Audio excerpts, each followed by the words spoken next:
First of all, I begin every day with gratitude. Everything I do, it always starts with gratitude. Gratitude is very important because gratitude means that you acknowledge that you have something and someone gave you that something. It's not just there because you're so special, you. Something greater than you gave you, whatever you have. So I always like to start the day with gratitude. The Buddha says that we should wake up and be grateful because we have a lot. And even if we don't have a lot, at least we have a little. And even if we don't have a little, at least we're not sick. And even if we are sick, at least we ain't dead. So be grateful. So I always start my day with gratitude. So I have to say thank you to Brother Clifton Johnson, because this dude is awesome. In his spirit, in his heart, what he wants to give back to community is so amazing. We don't get enough of that. And he's a black man. Okay, we don't have enough black men. But black men who have integrity, who stand for their community and their family, are very rare. So I'm honored indeed to even know this man. He has such integrity. You know, we met at the Power Networking Conference. And out of all the people we met, this is the first gentleman who said, I want to bring you to speak. And we hadn't spoke yet. We were in the part of the conference where you have your table and you sell things. And he came up and introduced himself. And he told me how much money they had. And I said, I don't really work for that. He said, no, he said, brother, we're going to make this work, you know. And whenever I hear that, I get so nervous. But this brother has such a heart, and he's so true. And out of all the people who said they were going to talk to me, only 3 of them have actually reached out. And he was the first, and he has been consistent about it. And when he called my office, they called me, and they said, Michael, this guy is just fantastic, and he's just great. And I'm excited about you going because of how he's going to take care of you. And that is every moment I've been here, every second has been excellent, sir. So God bless you, and thank you very much for bringing me. I really appreciate that. You know, I start every day by thanking God every single day. I was sitting back there with the brother. His name is it what's your name, sir? In the pink shirt, what's your name? Xavier. What's your full name, Xavier? Xavier Chapata. Tomas? Chapata. Chapata from Zimbabwe. I love that. You say that with pride. I'm glad you explained it too, because the first ciabatta, I thought it was something, sound like something you get on your ankle. Sound like, oh my God, I got a ciabatta and it hurt. I got to rub it, put some salve on. Anyway, I was in the back talking to him, and he said, do you still get excited? I'm excited every day. As I explaining to the brother, I wake up every morning on awesome. That's how I start, because we woke up this morning. We woke up, we already won. You know how many people didn't wake up today who had plans for this afternoon? They was here yesterday. They gone today. The very fact that we're here means that we have all the possibilities. We can do everything. Nothing is impossible if we have God. So I always start my day with prayer. You know, even before I kiss my woman. Well, actually, I brush my teeth first because I don't like to talk to God with dirty mouth. So then I say my prayer, and my prayers are never about asking. Now, please, God, give me this, please, God. I don't have to beg God for anything. God already wants me to have what I want to have. That's how God rolls. He wants you to have what you want to have. That's why they say be careful what you ask for.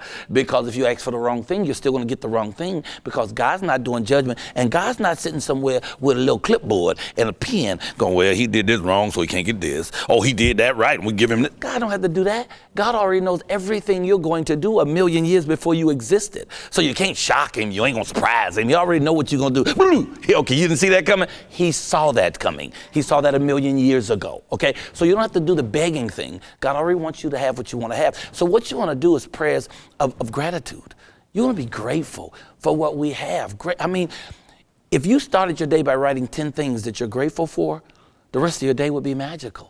And you could come up with 100 things. If we really paid attention to how much God does for us, we would spend so much time saying thank you. We wouldn't have time to say anything else. It would be our new language. Thank you, thank you, thank you, thank you. That's all we'd be able to say, because he pours it on us. He drenches us with love and power and light and joy. And so we have all this. So I wake up in the morning, I say my prayer, man, then I brush my teeth, then I kiss my sweetheart.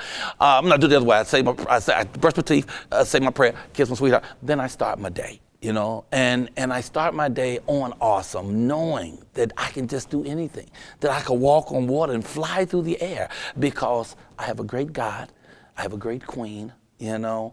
My queen is awesome. I've been with her 4 years. We got engaged Christmas Eve. She is, first of all, she's fine as frog's hair. I don't know if you've ever seen frog hair. You can't see it. It's too damn fine. She's fine. But her heart is so big. Her heart, she is so kind and so loving. Like, she won't eat animals. She's serious about being a vegan. In fact, she's a pescatarian. Anyone knows pescatarian? What is that? What is pescatarian? Mel? Well, pescatarians are supposed to be vegetarians who only eat fish. But really, a pescatarian is a vegetarian who pesters everybody else into being a vegetarian too. But anyway, she's a vegetarian, and she won't eat anything that's ever had a face or a heart. She just won't do it. I can't kill nothing in the house. If I find a spider, I got to put it in a cup and release it, you know, and which really throws me off because people, I believe we got to eat these animals. You hear me? We got to eat these animals, people. Let me tell you something. When I eat a chicken, I am doing the Lord's work. Let me explain something to you. Everything on this planet has a reason and a purpose. What's the purpose of a chicken? If it's not to eat the chicken ain't gonna protect your house. You can't even make a chicken coat. You can't do nothing with a chicken but eat the chicken. So when I eat a chicken, the Lord smiles. You hear me? So I think we got to eat these animals. But she is so kind and so sweet, and it pours out to everyone who's near her, who comes near her. You feel the radiance of her light and her love. And that's how we're supposed to walk. That's how that gentleman walks. That man walks with power because his heart is full of love and light. And he's in here every day thinking, how can I give to the community? How can I help the people? How can I empower the people? How can I make them greater? I hope y'all know I haven't started yet. Okay, no. I'm still in my gratitude part, okay? Because it is so important. I cannot say enough about being grateful. You know, we're here today. Everybody walked in this room. Nobody came in with a cane, or no one had to be pushed in. You know, everybody here can speak. Most of y'all can actually see me. I'm concerned about the one fella with the purple on with them glasses. I'm right here, sir. I'm right here. Some thick glasses. I was sitting, I saw them glasses earlier. Them some thick glasses. Them glasses so thick you can look at a map and see people going to work in the mornings. Now I'm just playing with you, sir. It's okay. But all of these blessings that we have, and you're not smiling, sir. I'm joking. Don't look back. I'm talking to you. Okay. Okay, big dude. He ain't coming, is he? Is he coming? Okay. So we start our day with gratitude. So I just want to say, first of all, I'm grateful to Mr. Johnson for bringing me. I'm grateful for you guys for actually showing up, you know, and showing up in the right spirit, you know, in the right heart, you know, because some people come in trudgingly. Oh man, what he gonna be talking about, you know? No, this is a joy. We're about to have fun. This is a good time. He talked about his mess and the messes that he's had, and I will talk about some of my mess as well. What I want to say to you, though, about mess is it doesn't matter what happens to you. What matters is how do you deal with it. You know, no matter anything you're given, God has a way and a solution for you to get out of anything. Any situation you're able to create, you have the ability to uncreate. Anything, any mess you're able to get into, you have the same ability to get out of it. It goes both ways. It's just on you and your focus. Do you focus on positivity and light? Do you already know that God is great? Do you already know it's all good because it's all God? If you already know these things, then you already wake up with a certain power, with a certain light. I know that nothing can happen to me that's bad. No harm can come to me because God's already here. He's here whether you see him or not. They could drop this building on me. That's not going to bring any harm to me because I'm still walking with Father God. So I'm good. I was in a plane once with, I don't know if you guys remember Ed McMahon. Do y'all remember Ed McMahon? And I had won this show called Star Search. So he was taking me to Las Vegas to perform at the St. Jude Hospital for Children. And we got in a plane. I'm telling you, that plane was like the size of half that stage. It was the tiniest. little plane. I mean, I could have leaned forward and slapped the pilot on the back of his neck. I was that close. And we sitting in this tiny little plane, and we're coming from Burbank. So Burbank has a thing called a Santa Ana wind that blows incredibly hard. So I felt the plane felt like it was actually being pushed backwards. And for a moment, I was terrified. I said, man, this is not the way I want to die. I do not want to die with Ed McMahon in this tiny little plane, you know. And then I remembered God. And I remembered that everything is in divine order. Either God is running it or he's not. Either God is all or he's nothing. You know what I'm saying? But it ain't no halfway. There ain't no gray area. God is, and God is all. So I'm like, hey, everything that's happening is in divine order. Everything that's happening is the way God wants it to happen. So even if this plane smash up, that is the plan that God has. And his plan is bigger than mine. His capacity for love way exceeds mine. So when I thought that, immediately I became calm. I sat back in the seat and said, let's go. We're going to ride. And, of course, nothing terrible happened, and we landed, and I got to do the show, and the rest is history. So I always want to let you know that don't worry about the mess. Don't worry about the mess, because you're going to move that around, and you're going to use that and turn it into power, because everything that's ever happened to you brought you to where you are now. You know, everything. You had to have all that stuff happen. The good stuff and the bad stuff. All of that was in the formula that created the you that is the you of today. And since all you sitting here and you're beautiful people, then that wasn't too bad. Whatever happened to you was really all right. It was okay. And I had some crazy stuff happen.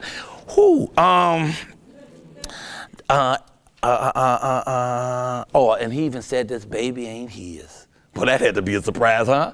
Okay, I couldn't help that. I was like, he putting it all up there. He just gonna put that thing right on the table, ain't he? Just gonna set that right there like that? Okay,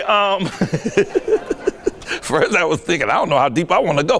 Woo, he done went way down there. Okay then, all right, I guess the table's open for all of it. Okay. Ladies and gentlemen, my name is Michael Colyar. I'm a comedian, a motivational speaker, actor, and most importantly, a humanitarian. I love people, and I don't think that I'm biased or bigoted, but I love black folks the most. Black people are my favorite people in the whole wide world, and I say it in a room full of white people, and I'm willing to fight about it, okay? Because, I keep bail in my sock. You know, I told you, I'm 59, but I don't feel a day over 58. Let me tell you something. After you're 50, you need to have three things all the time. You need to have comfortable shoes, okay? You need to have some cash and a knife. Okay, now, the reason I say that is sometime you might get in trouble. You might say the wrong thing to the wrong person, and you might have to take off running, okay? Now, if you can't get away, you might have to fight. That's when you pull out the knife. And if things go your way, you're gonna need bail. So it's always good to have these three objects, you know. So I always like to have comfortable shoes, and I'm always gonna have some cash because you don't know when shopping is gonna break out. I'm a motivational speaker. I want to motivate you. I want you to understand that your life is great, that God is not wasting his time. He didn't create you to be nothing. He created you to be fabulous and outstanding and wonderful. People ask me every day, how am I? And every day I say I'm outstanding. I'm blessed and highly favored. I am supercalifragilisticexpialidocious every day, not some days. I don't have no off days. People say, well, everybody has an off day. Not me.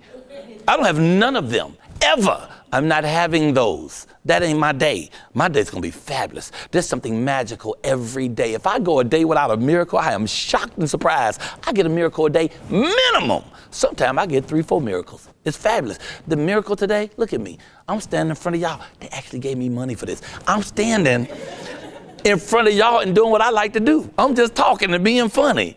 And I'm making a living at that. At that. You know, one of the things he wanted me to talk about is monetizing your good. You know, whatever it is you have. I sell everything. Everything must go. I get books. I get books. Actually, he purchased one for each of you today. I have 2 new books that's coming out that's amazing. One is called Funny Thing Happened. One is called Miss Innocent Goes to Cool School and Other Silly Stuff. It's a poetry book for adult children. And I have my first motivational speaking autobiographical book called Michael Goes Motivational. Those come out in October. I sell everything. I sell CD, DVD. Let me tell you something. I'll make one DVD. I made one DVD. I get them printed for 45 cents. okay? 45 cents each with the sleeve and the cover. I sell them for $20. I don't just try to sell it, I get my $20, okay? So, and I'm cranking them out. After each show, I'm at the back, I'm selling them, I'm cranking them like that. The book today that you guys all are getting one free, I'm encouraging you to buy a couple more on your own, okay? What am I doing right now? I'm selling right now. And it's worthy, let me tell you, you want more than one of these. You know, you want one for your grandkids. You want to keep one for your very own, because we're not getting another black president anytime soon. Instead, he turned out to be an intelligent, articulate black man who could work with all people across all lines, and they are shocked. It ain't gonna happen again. We're gonna come back to the book. I only mentioned the book right now to talk to you about sales. I sell all of it. I sell my concerts. You should all try to have multiple streams of income. You shouldn't focus on just one sense. I have my attorney in Los Angeles, Darryl Miller, encourages us to have 7 streams of income. If you got a bunch of streams of income, if one dry up, that don't mean nothing. You so busy working on them other 6, you ain't really have to pay attention to those, because those other ones are still making money. It was Bill Cosby who said a long time ago 2 things. First of all, when they call you, be ready. When you get there, be good. But secondly, he said you should be making money while you sleep. You should be asleep and checks are coming in because of the work that you're doing. So just a quick thing of what I'm doing right now. I do stand-up comedy all over the country all the time. And you can go to my webpage, which is therealmichaelcolyar, COLYAR.com, and pull up my calendar. I'm doing comedy almost every week somewhere in America and around the world. I do the Black Cruise that's off the, oh my God. I do a Black Cruise. It's called the Capital Jazz Super Cruise. Every year we go out for 8 days with some of the coldest artists in the world. Go on Capital Jazz Super Cruise and pull up the talent for 2016 and see the people who are going to be floating with us for 8 days and performing. So I do the cruise. I do motivational speaking in churches, in prisons, in drug court. Do y'all know there's such a thing as drug court? Oh, okay. Well, I'm an addict, first of all. I did crack for 23 years. This is my 5th year of sobriety, okay? I talk about it everywhere I go. I was explaining earlier to Mr. Johnson. I'm an addict, but I'm not anonymous. You know, everybody like I'm AA, alcohol. I'm not anonymous. I tell everybody. I tell people in the street. I say, you know, I used to smoke crack. They say, why are you telling me? I say, shit, I'm telling everybody. Because I don't ever want it to ever come back to me. I don't want you to ever see me anywhere picking up a drink. I don't smoke it, I don't toot it, I don't drink it, I don't shoot it. If you ever see me doing any of that, you have my permission to walk up behind me and slap the shit out of me. Now don't slap me in the face, because I need this, I sales this. That's what I work with. Right in the back right here, that little piece of meat in the back of here, pop, right there. My daddy used to do that because he didn't like us wearing hats in the house. If you wore a hat in the house, he'd smack the hat go flying across the room, you know, but we got him back for that though. You know, like when we had company come over the house, we'd be having dinner. Whenever my father would reach for some salt or pepper, we'd do this. wait, then when my father died, you know, my father, he really believed in cryonics, you know, where you freeze the body so people bring you back later, freeze the body. So when he died, we cremated him, but we put his ashes in the freezer. So I hope that worked out. I'm just joking. Okay, some of y'all got a little morbid on that. That's comedy, people, comedy. Okay, hey, I'm glad you made it, yay. That is an awesome, awesome woman right there. She's off the chain, y'all. She works with the Choctaw Nation down there at the casino, and she is the bomb, for real. We had dinner last night. You were so amazing. What a great queen. And she had stuff to do today, and she took off so she can come. You want to come and get a seat with us? Yes. Come on up. Come on. We got plenty of seats. Come on up. Come get a seat. Oh, I'm going to do it. I'm not letting you stop me. They ain't gave me the money yet. I got to do. No, I'm just playing. He paid me right up front. Okay. Yay. Thank y'all. Yay. You missed the early part when I did the stripping? Okay, so anyway. So I stopped to talk about the addiction that I'm an addict. And you know, I wasn't a regular addict. I was a hardcore crackhead. I was the kind of addict who couldn't understand how we gonna stop getting high when there's still dope on this plate. Somebody hand me a razor blade. I mean, I was so high one day, I broke into my own damn house. I ain't lying. I was halfway out the door with the TV before I realized it was my damn place. Before I broke in, I used to stand outside and case the joint.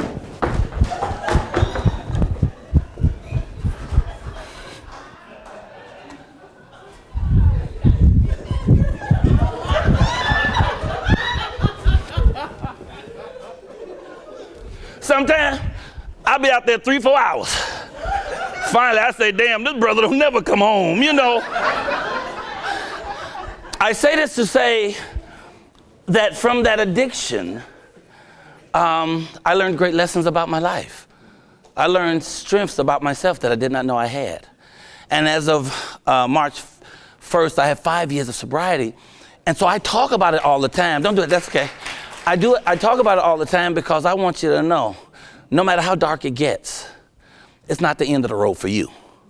Not as long as you still have God. I'm tired, it's gonna be. Man, I forgot that running around. Man, you know, it's so funny. I did this piece one day. I was in Indianapolis, Indiana, and it was right around Christmas, and so it's big snow outside, up to your knee type of snow. I was in the auditorium of 3,000 people. So I did this piece, and I jumped off stage. I ran right down the middle aisle. I made a left. I ran. I went out the outside door. It closed and locked. Thank you. I was out there about 15 minutes. I'm trying to get these doors open, right? People inside hollering. They thought it was the funniest thing in the world. I almost got double pneumonia. They laughed. It was the fun. I don't do that no more. Okay. Guys, girls, y'all can come in and sit if you're not working. Come on in. We got more chairs. Don't be afraid. Come dear. Don't be afraid. Oh, y'all librarians? How come you ain't at work? That's what I want to know if you're in here. Can't nobody find a book because of you. Got been in there 20 minutes trying to find this book. Hi.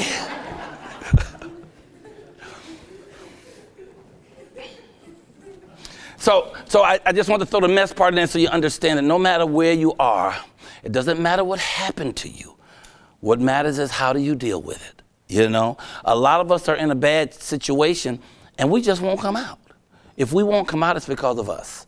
It's not because of anyone else. I can change my life at any moment I choose, but what moment shall I choose? Will you say that with me? I can change my life at any moment I choose, but what moment shall I choose? You can always choose now.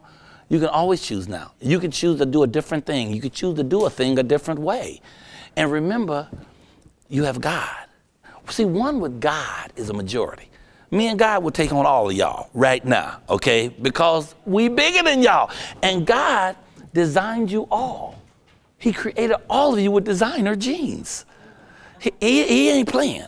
You powerful. You're more powerful than people will let on that you are. So I do comedy, I do motivational speaking, and I was mentioning the drug thing because I do drug court. Drug court is a system nationally now where if you are busted with drugs, and wait, I was watching Cops yesterday because I like to keep up with my relatives around the country, and I could not cut it off.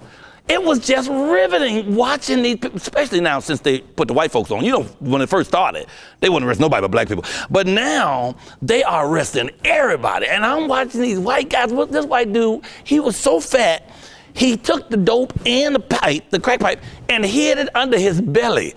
They searched him, and he was in his shorts, so he just knew he was free. He just had this big old fat stomach, and they searched him everywhere, and he was smiling. They didn't know why he was smiling. They took the front of his belly and lifted it up, and the crack pipe and the crack fell on the ground. I fell on the floor. I laughed so hard I almost bit a hole in my lip. So I don't know what they're even talking about. I just, oh my God. Drug court. So if you get busted 3 times, in jurisdictions that have drug court, like we have in Los Angeles, they give you a choice where you can do this drug court schooling, or you can take the jail time. If you take the schooling, what you do is you go 18 months in a program where you're learning how to be sober, how you're being sober, and you can't get high in any way, use anything that alters your mind for 18 months. But then when you finish with that 18 months, they give you a degree, like you graduated from college. You march in with cap and gown to the music, bam, ba da da da da, and all of the court is filled with your family members and your friend, and your record is expunged. So you no longer have a record, and the people who you love and care about the most are watching you march in. It is pretty awesome. And a sister who's a judge in LA is the one who put that together, and I speak at those. So I'm only telling you now the part of my segment where I talk about the things I'm doing, because I want you to know where I came from, so you know what I'm doing, and I'm gonna tell you where I'm going. So I do drug court, I do animation. Some of you know I did the first animated Disney feature film called The Princess and the Frog. I only had 4 lines, but I'm in it, okay? I'm on the Cleveland show. I don't know if you know the Cleveland show. On the Cleveland show, there's a little bitty short white boy named Mike Henry. Mike Henry created the show. He's the producer. He does the 3 main voices, which are all black, including Cleveland. I taught him stand-up comedy 15 years ago at UCLA. And I was able to do that because I have an awesome mother. My mother is phenomenal. My mother gave me a tool that allows me to live this amazing life, and that tool is words. That's why I'm glad we're doing this in the library. Words. Anybody have a mama that made you look it up? You say, Mama, how you spell like xylophone? She say, look it up. You say, never mind. She say, now you gotta look up never mind in a xylophone. Anybody? That's how my mother was. She made us learn 5 words a day. We had to be able to know the definition and to read them and be able to spell them and that whole thing. And education. Education is the key to everything. That's why libraries are so important. People say, well, we don't have libraries anymore and we just go on the internet. No, we need the library. People need to read books and know words. You know, Curtis King, do you guys know who Curtis King is? Yes. Okay, and if anybody here does not know, raise your hand. Curtis King runs this awesome, and it's more than a theater museum space called the Black Academy of Arts and Letters, okay? Phenomenal man. And he has these young kids who he has singing that will blow this room away. They open their mouths and sing, and you have to stand back like that. And everyone, Ozzie Davis and Ruby Dee, everybody has played that theater. Last year, Erykah Badu did a one-person show. I am doing my one-person show there June 2nd and 3rd. This is an awesome, awesome man.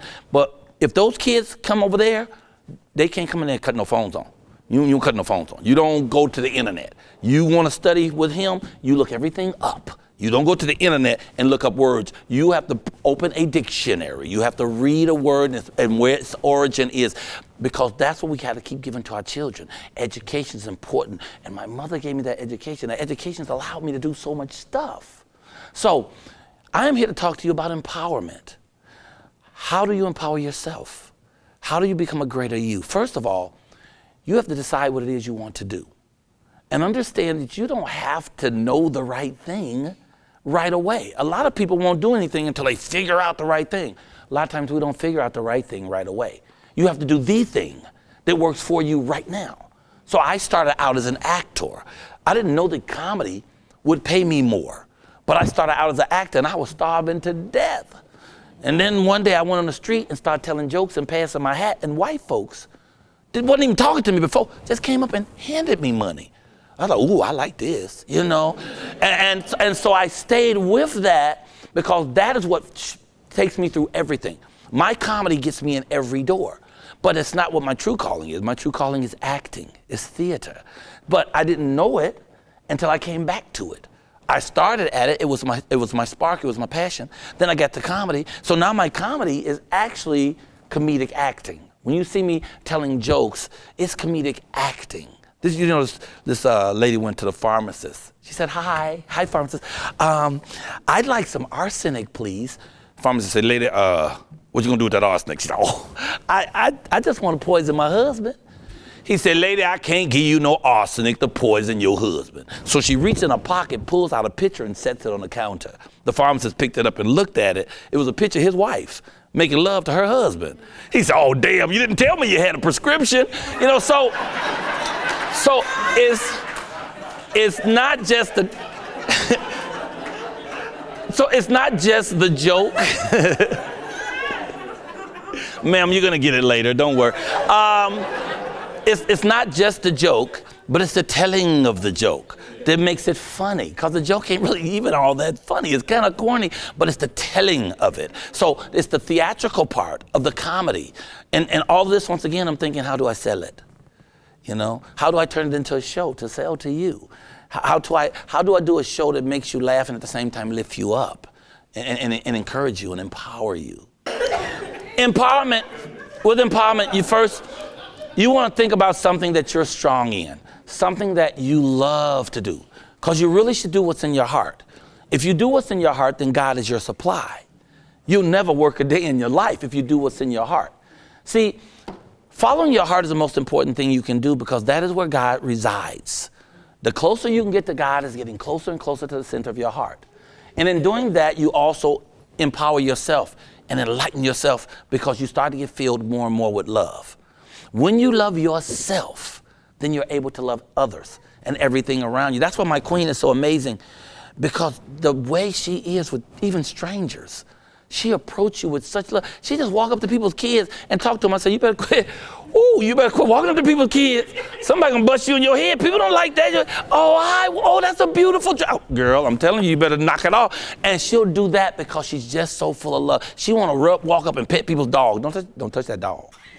You don't know that dog, don't touch that dog. But it's because of her essence.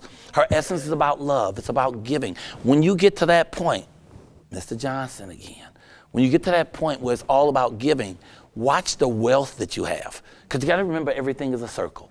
Everything is a circle, okay? Everything comes back. It's called karma. Everything comes back. But you don't want your circle to be a circle. You want your circle to be a spiral. You understand? You don't want to keep doing the same thing over and over. You want to keep doing a thing and becoming more and more excellent and getting greater and greater at it. So you want to learn from it as you go along. Empowering yourself is, first of all, figuring out what it is you want to do. Now, once you figure that thing out, you want to make a plan. So you want to have a dream. But after you dream, what's the next thing you're supposed to do? No, wake the hell up. Okay, now once you wake up, then you want to have a plan. You know, how many people here have a vision board? Not that bad. A third of you do. Maybe a quarter of you do. Everybody here should have a vision board. Do you know who has vision boards? Only everyone who's successful. You need to have a vision board. Now, if you don't know what a vision board is a board. You can just take construction paper. It costs $2. Okay, so you can't say you can't afford one. Okay, and on that board you put images of things that you want to have. The ideal is your subconscious job is to mirror your ideology with your reality. Let me make it clearer. The job of the spirit is to give you what you want. But the spirit doesn't know what you want unless you enunciate it, unless you make it clear. Thoughts are things, tangible. Thoughts are things. Words are thoughts magnified, okay? When you write it, that even magnifies the words and the thoughts even greater. So if you want a thing, you put it up on your vision board. You create a board. If you want a car, cut the picture of the car out of the magazine and put it on your vision board. And don't hold back on yourself. If you're gonna wish big. If you're gonna dream big. Remember, you're asking God to assist you, okay? Let me tell you something, God got all the money. He got all the money. Okay, you think it means something to God to give you $1 million, $1 billion, $1 quadrillion? Nothing. It's a blink of the eye. But the universe does not do judgment. It don't know what you want. It's not gonna guess for you. It's not gonna encourage you. It's going to wait for you to tell it what you want. And once you tell it what you want, it will start inventing and creating the ways and for it to happen for you. But you have to put the vision up first. You want a car? Put up the car you want. Don't put up the Pinto, you know, from 64. I want a 74 Pinto.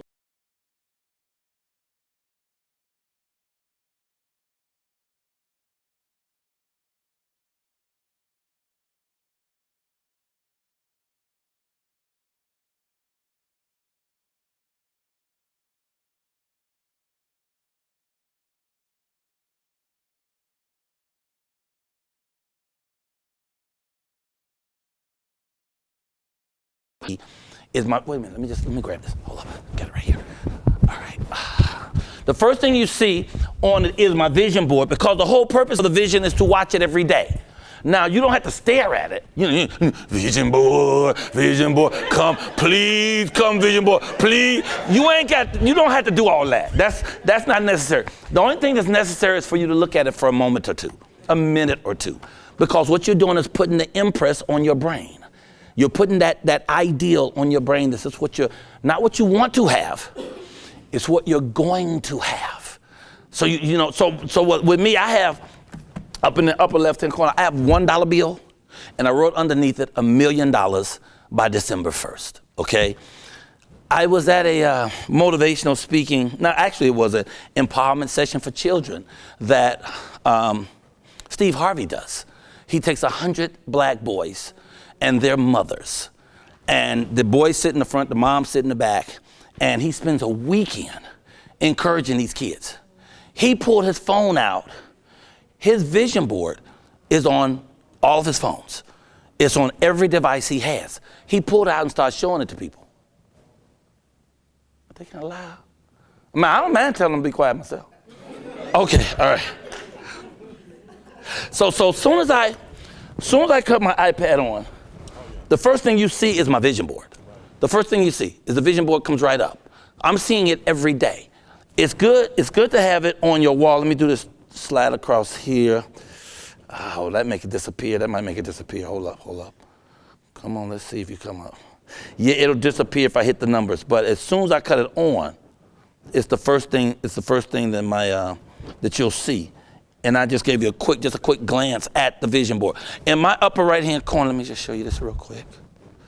See, like in my upper right-hand corner, I have the $1 bill.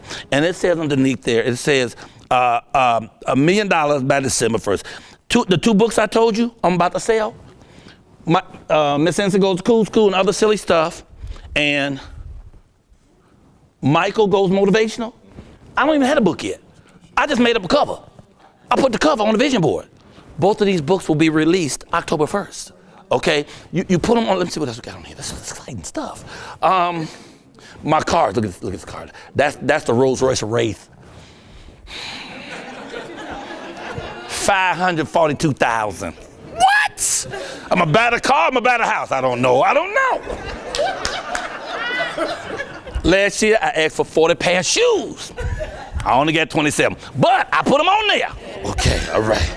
Now, I want you to see you can also write on your vision board, get closer to God and be nicer to people, okay?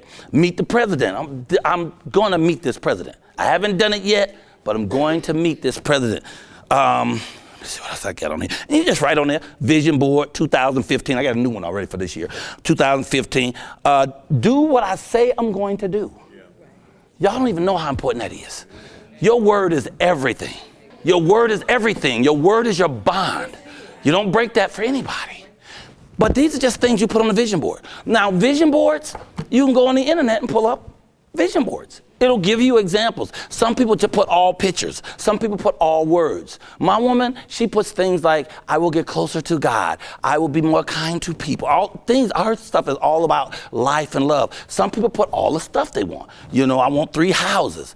My neighbor, he was my manager, and he also managed the apartment I was living in when I lived in apartments. He fell out with the people who owned the property. So they fired him. So he came over to my house. He said, Michael, I got to move at the end of the month because they fired me. And he had these big old stupid ugly dogs. And he said, but Michael, I got to find another place that I could take my dogs. And he took a piece of paper and he drew the type of house he wanted. He ain't no artist. He drew the house with the yard and the fence for the dog. And he put it on his vision board. And I am telling you, in less than 2 weeks, he said, Michael, I got the house. We went to the house 2 miles away, and it looked like the damn picture he had drawn. I am telling you that the vision worked. My brother in the back has invited me to come to Africa, and I hope you're serious about it. I went to Africa once. I went to the Gambia. And let me tell you something. First of all, late must be a black tradition. I think we get it naturally. It came from Africa, okay? I was in Africa. I hosted the first Miss Black USA pageant ever held in Africa. It was in the Gambia. It was an outdoor event at the Senegambia Resort. 4,000 Africans, okay? We couldn't start anything until the king came, Jaja Zame, who loves himself Oh my God, he loves himself. Every block, there's a picture of him that's about the size of that wall on every block in the city, okay? We sat there, when I tell you, 16 hours. 16 hours, wouldn't nobody move. They just sat there. And a section from that wall to where the big dude is, and all the way out here to me, was empty with seats, just waiting for the king and his entourage. And we sat there. People paced, we ate snacks, nothing moved until he showed up. And when he showed up, everybody in the place stood up and was quiet. And they marched on in there like they owned all of it. They wasn't in no hurry. I'm sorry we late. Mm-mm.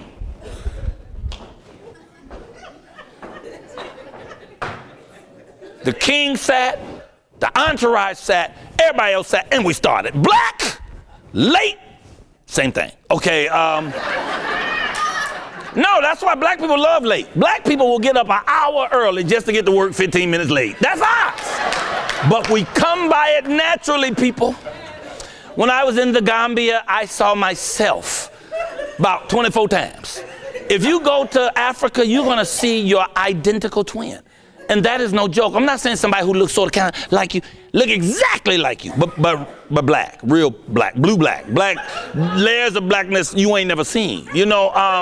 But I love black. Black's my favorite color. I love black-skinned people, dark-skinned people.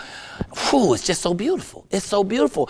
And that's why I was saying, I was, when I went to the BET Awards last year, and I was standing there and I was watching all these beautiful, magical people. And Smokey Robinson spoke to the audience and he said, how can we dare be arrogant when people pay us? Like you guys, I'm here, I'm getting paid, y'all don't even know me, and look at the love you shine on me. How can people who you don't even know love you like they love you, and you have the nerve to be arrogant? We must learn to be more humble. And I looked at that and I was just beaming with joy, and I just watched the performance and how sharp we are. You know, everybody want to be black, except black people. Let me tell you something. You're fabulous. You are magnificent. You are outstanding. You are greater than great. You really are excellent, and we have to remember it because we have so many tools in our community and in our country that tells us that we are nothing. And if you buy into it, then you live into it. You don't buy into it. You wake up and remember that you come from kings and queens. You come from Africa. A lot of people don't want you to think about Africa. If you think about Africa, you might start thinking about what comes from Africa. All the oil, all the gold, all the silver, all the platinum, but most importantly, all the kings and all the queens. When we remember where we come from, we walk a different way, we stand a different way. Because we bad, I'm telling you. And they know it, and that's why they're frightened. But they don't have to be frightened because we're not coming after nobody. We're walking this planet with love, man. We're lifting things up. We're not shutting things down. And so another way to empower yourself is to remember to always build bridges. Don't burn bridges. You want to build every bridge you can. If you've done something wrong or out of line to someone, call them and fix it. And even if you can't fix it, do your part. Call and say, I'm sorry. You know, our parents brought us up right. They told us you say thank you when someone does something for you. You say, I'm sorry when I'm wrong. In doing that, you mend fences and you build. You know, Russell Simmons talks about this all the time. You build bridges. Russell Simmons has a book out right now called Super Rich. Man, if you can get that book, get it on audio and listen to it over and over. It will empower you so greatly because what Russell reminds us is that we don't have to chase money. We don't have to chase money. If you live your life correctly, the money will chase you. I have this thing I saw a lady do once, and I do it sometime. I come on stage, I take my money out.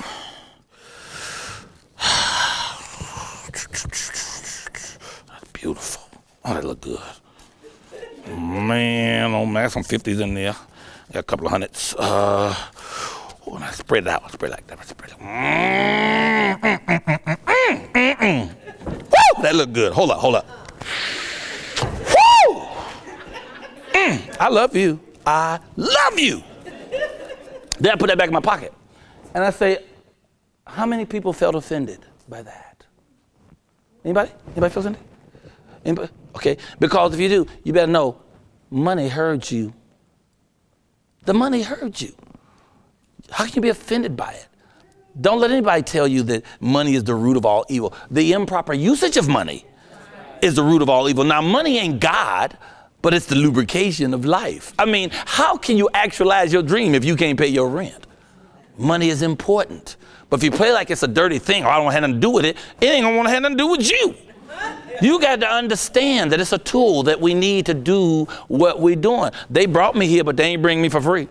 Somebody got to take care of me because, my woman's a shopper. You know what I'm saying? Oh, she don't understand when I come home without the money. Let me tell you something. I was sick one day. I had a cold. My baby said, oh, my God, the money is sick. So somebody get the money some soup,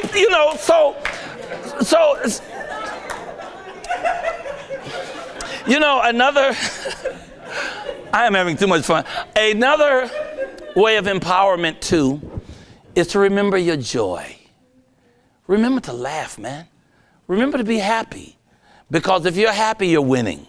If you're not happy, someone else or something else has power over you. Because if the truth is God, then the truth is light and love and joy and positivity. If God is a lie, then there's nothing for you to smile about. You might as well get on out of here and be miserable. Why y'all wasting my time? Get out of here. But if it's about joy, it's about God. It's every loving thought is real. Everything else is an appeal for healing. Everything else is saying, oh, I got this barnacle in my ass. Can you please pull it out? But every loving thought is already blessed by God. And so that's what you want to live with. Loving thought, positive thoughts, joy, happiness. And then that's all will come to you. Because remember, whatever you send out is what comes back to you. If you send out light and love, that's why I never tell them, well, I'm okay. No, I'm all right. I'm not okay. I'm not all right. I'm outstanding. I'm still here. Am I out of time? Sir? Am I running out of time? Okay, all right, okay. I saw him stand up, and I ain't in no hurry to quit, because this feel good. Okay, so let me see. I'll tell you, I started in Chicago. I was an actor. I started in 86 with actually making money at this, actually 85. In 1985, there was this guy on television who was just amazing. I'd never seen anything like it as a black man. He was a star of the biggest show on television called Saturday Night Live. He had 2 concert films. Well, one was a film and one was the concert itself called Raw. And he had a movie called 48 Hours. He was the biggest thing in entertainment. He was black and young and rich enough to pea cream, named Eddie Murphy. And I had always been funny, but I never know people give you money to do jokes. I said, I got to do this. I watched him. I went and got me some Red Fox albums. I went down my mama's basement. I learned 3 jokes, and I would go around town telling those jokes. Now, and all I had was 3 jokes from Red Fox and an Oscar Brown Jr. poem. And I would go on the streets of Chicago in 85 and do street performance. And I would stop white folks when they walked back, because they'd be walking up and down the street downtown Chicago. It'd be lunch break. That's when I would get them. And I would say, y'all better come on, see me while you can. Get me when you got me, because when I'm gone, I'm gone. I'm not going to break into your house. I could be at your house right now, stealing your stereo equipment, but I'm here trying to do the right thing. I'm not going to stab you or ridicule you. Come on, see me before I'm on television and you can't afford me. Come on down. And I would just talk and people would gather. And then I would get 6, 7 people gathered, and I said, look, we're going to play a trick on other people. Okay, when I get to 3, I want everybody to scream, cheer, whistle, rave, act like something fantastic going on, and watch all the other people come running. And so the 6 people there want to be part of the joke. So I say, 1, don't let me down. 2, make me proud of you. 3, and they would scream, yay! And folks would just come running, and that would give me an audience. And then I would do my 3 jokes, and I'd say I'm about to end with this funny poem, but I can't do that till I get my money. Because romance without finance is a nuisance. Yeah, when your outgo exceeds your income, then your upkeep is your downfall. So I would say, I'm gonna take green stamp, food stamp, Canadian money. I take a bus transfer if it's got some time left on it, okay? So I would go around and collect my money, and then I do the poem. I say, now, some of y'all who didn't have an opportunity to pay, I'm gonna go ahead and do this poem anyway.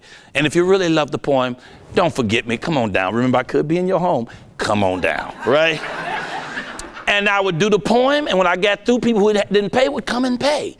And that started a career for me. That was so good for me that I quit the other 3 things I was doing. I was a full-time student at Chicago State University. I was a full-time actor with a company called Free Street Theater, and I worked at a restaurant called the Black Hawk on Wabash, where I served steaks and scrod. And that's how I was making a living while raising a son who was 4 years old. I was a single dad and raising my son. Them white folks gave me so much money.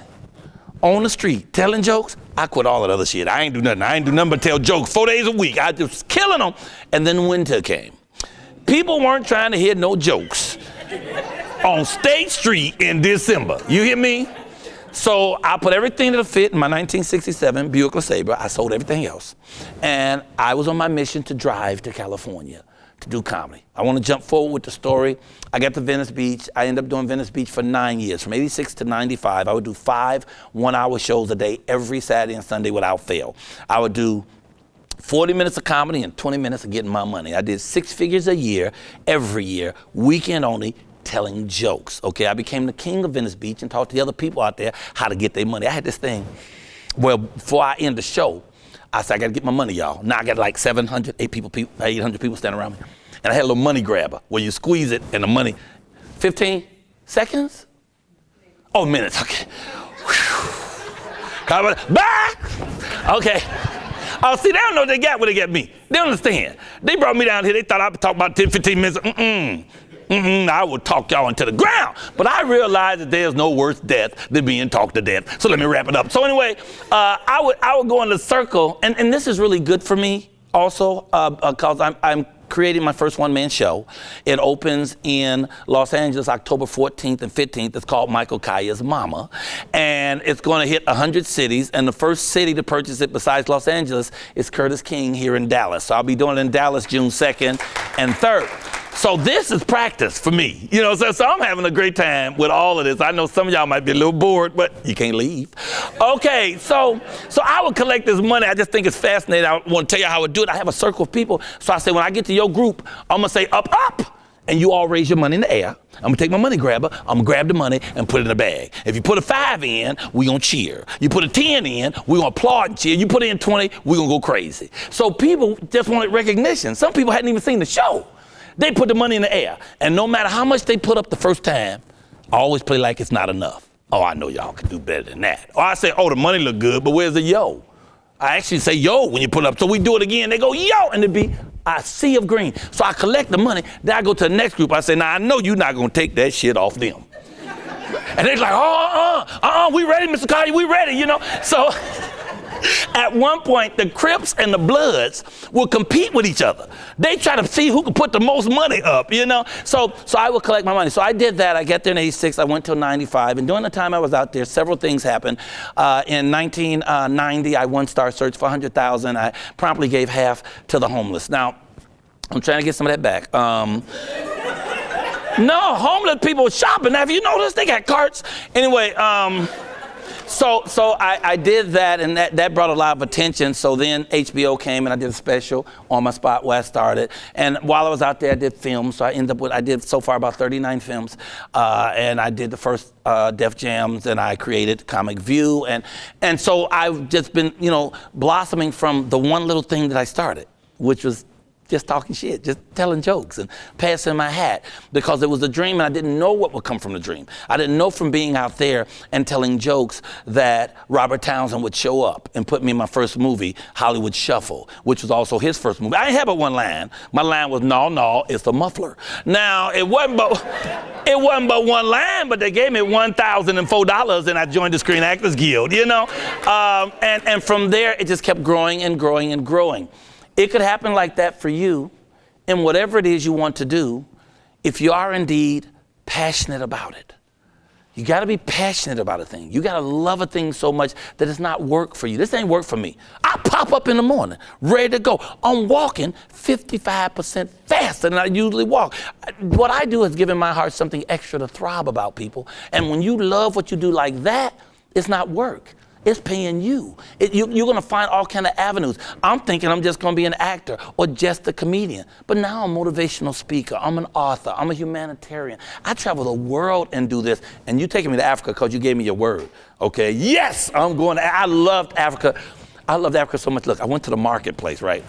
The marketplace is big as this, and it's inside a garage. I mean, like it's a big old shanty, and people sitting on the floor. And flies, I never seen a fly. The flies so big they had luggage, just huge flies everywhere. And then they would have like a whole cow hanging upside down. You want some meat? They put the hand on the cow, slice a piece of meat, wrap it in some paper, and give it to you. Fish laying on the floor, flies all over the fish, and they selling it. I'm not eating that fish. I'm not eating that fish. I'm not eating that fish. But they had the marketplace, and people were just people, and people loved each other, and nobody looked at me like they was mad at me. They want to tell you here, oh, Africans hate black people.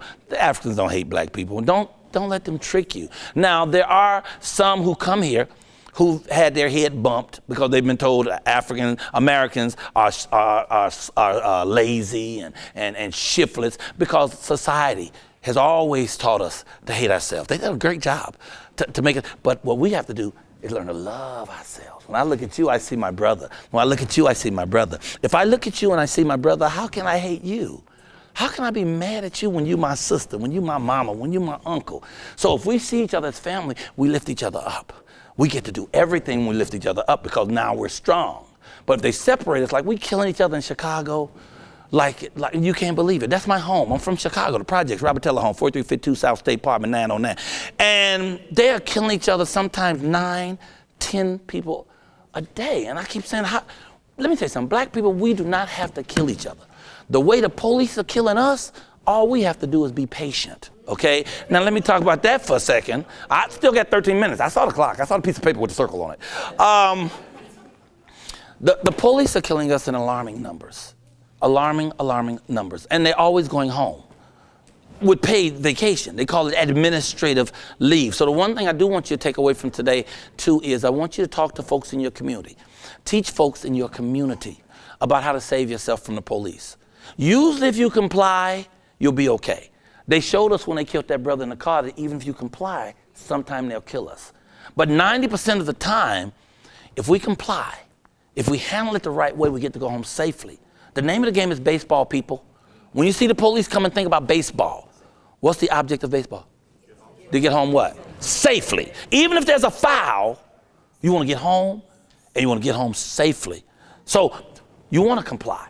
The brother that they killed in Baton Rouge, they told the brother to lay on the ground. He wouldn't lay on the ground. You don't have to be the police to get me to lay on the ground. If you got a gun and you tell me to lay on the ground, I'm going to lay on the ground. If you got a gun and tell me to bake a cake, I will pull a blender out my ass and make a cake. Complying could save your life 9 out of 10 times. The problem with our community is we have this rap music which creates a false bravado. So the young men think that to be a man, you got to stand up no matter what anybody says or does. But when the police come, they need to be in charge. If they're not in charge, it's going to be a problem. You want to jump in their face and say, oh, I know my rights. Well, look, it's good to be right. But ain't no sense in being dead right. The game is called baseball. You want to get home. You want to get home safely. When the police flood my car with white light, which is the first thing they do, because they want to disorient you, they know everybody got a gun, an 80-year-old woman could pop a cap in your behind. They want to flood your car with white light. Well, I flood my car with white light too. When the police pull me over, I light my car up. I cut on every light inside. You're not going to say I made no sudden move. You can see me clearly. I got one hand on the steering wheel and I'm waving with the other one, okay? I don't stop on a dark street for the police. I don't do that. I don't care if you're slamming into my car. I don't care if the helicopter's over here. If you pull the car over, I'm not stopping. I'm not stopping until I get to a well-lit gas station or a store. You might kill me, but it ain't going to be in the dark. You kill me, it's going to be lights, action, camera. And people say, but who is going to police the police? Here it is. The police. Watch this. Once I get the light on, it's established I'm not making sudden quick moves, then I dial 911. I say 911, there's some people behind me flashing their lights. They could be the police, I don't know, but I do know that I am terrified. Will you please monitor this call? And then I lay my phone on the passenger seat. When the police pull up, I say, officer, I don't know what's going on. I'm absolutely willing to comply. I hope everything's okay. I'm sure we can work it out. But 911 is monitoring this call, and they like me to let you know. Now, when they do that, they're going to calm down. First of all, they know they can't make you hang that phone up. You hang that phone up, 44 more police going to show up in 1 minute, okay? 911 ain't going to hang up because they can't. Even if it's a prank call, they got to listen to it all the way through. So you have a little safety. You have someone looking over you. Now you can speak calmly when you talk to the police. If you speak calmly to the police going to calm down. And don't you want a person with a pistol in his hand to be calm when he's talking to you? These tools will help us. These tools will help us get out that car safely and get back home. You don't want to be challenging the police. Yeah, show me your badge. Or what's your badge number? Don't do that shit. Do like the white people. Read it. Okay, read it. It's right there. Just read it. Okay? This will save your life. Okay.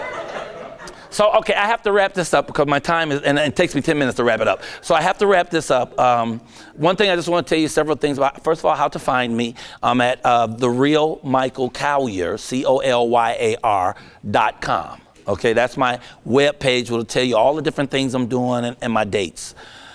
I'm always open to talk to anyone about anything. Just like I said, I'm an addict. If you have someone in your family or a friend who's an addict and having a problem with it, they're welcome to reach out to me. My email is comicking123@AOL.com. comicking123@AOL.com. I don't even know how they had a show called The Kings of Comedy without the king. Anyway, it's another story. If you write me, I personally write back. I don't have a person who monitors that. I monitor that. So I will write you back and talk to you. If you're talking about bringing me somewhere or hiring me, I'm really available. If someone who's dealing with a situation with addiction, my door is always open. People can call me 3 or 4 in the morning and talk about addiction. I am thrilled to help someone else get out of that hell that I spent time in, you know. I'm on Twitter. You can tweet me at Michael Colyar, COLYAR. I'm on Instagram at Michael_Colyar. I'm on LinkedIn. I'm on everything. If you don't find Michael Colyar, you ain't looking for Michael Colyar. I'm in the yellow pages. They don't even sell the yellow pages no more. I do have a book. Several things are happening. My play comes out, and it's a one-man show. It's not stand-up comedy. It's 2 hours about my story and my mother, my amazing, incredible mother, and how she has woven through my entire life. And although she transcended 6 years ago, she is still very, very prominent in my life. Every day she informs my every decision. And you will see my story of how I came from the projects and went to Hollywood, and how I did my addiction and got off of my addiction and refound God and refound life. And all of it will have humor woven in between it. It's a 2-hour thing. It's called Michael Colyar's Mama, okay? So like I said, it opens October 14th to 15th. It will hit 100 cities. That too is online right now because people can buy early tickets, okay? This is the book. I understand you're all going to be blessed with 1 free copy today, but I encourage you to buy more, okay? Because I got more books and everything must go, all right? Also, I really have to move all these books because Clifton put me in a really nice hotel. I can't tell you the name of it, but it has something to do with a couple of trees. Anyway, This hotel is so nice. The towels, so fluffy. I won't be able to get but 3, maybe 4 in my luggage. And I'm not gonna have no room for no bunch of books, okay? So I'll be in the back of the room where I'll be signing the books. So please come down, make sure you get your book that he's gifting you with. And if you wanna get more, there's a dentist in, Memphis, Tennessee, trying to think of Dr. Joseph Dove. This brother has bought 250. Every child whose teeth he does, and it's not a child book, it's an everybody book. If you speak English, you're gonna love this book.